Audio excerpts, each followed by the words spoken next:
Oh. Hi! Nanginabuhi na po ni.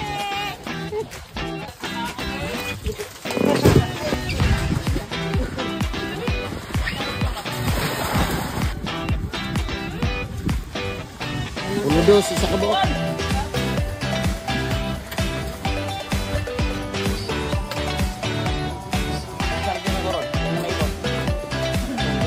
Hi guys, this is Kimi and welcome to my vlog. For today's video na i-share din ako sa inyo ang naitabo karong adlaw. So aning panahon na no gikan mi og pagadian. Wala biyahe mi gikan pa uli. Nalawag akong bago lang na pagtuon lagbi og bukator. Kay para ihatod ang mga pagkaon para sa mga trabahante. So mao to gikarga na namo ang mga dagko kay kaldero. Dingaan naman na namo og hatod para nila. Og tulo ni kay kaldero tanan. Isa ka kanon og duha ka sudan. Narano ba nila sinamok?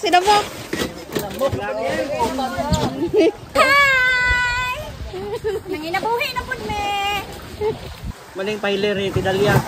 Nakusgan kayo.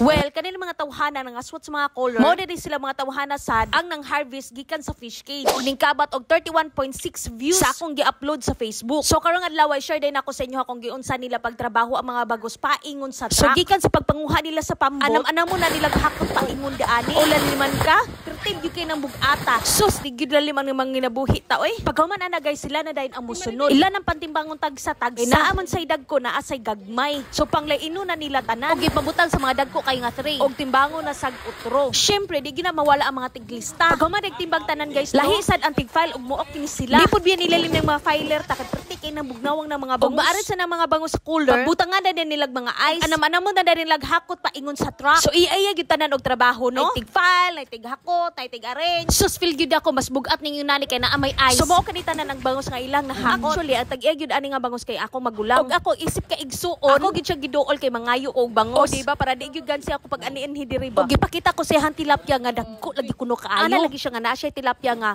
mukabat og 1 ka kilo kapin ang isa. O di ba di gyud mabambang ni mga tilapia ha oy. Ti medyo kayong dagko. So mobalik ta diri do ingon ako magulang. Na daw sa mga 30,000 ka bangus ka ilang gibuhi. Og naa sa mga 200 ka box ka ilang masulod. Og tulo ka sakyanan ang ilang gipanggamit. Og timpaniud to na nag-alamanam na dahil sila og pangaon. Og syempre ako magulang mo'y tighukad sa mga sudan. Syempre daghan ko guys sila para mabana-bana sad ang mga pagkaon.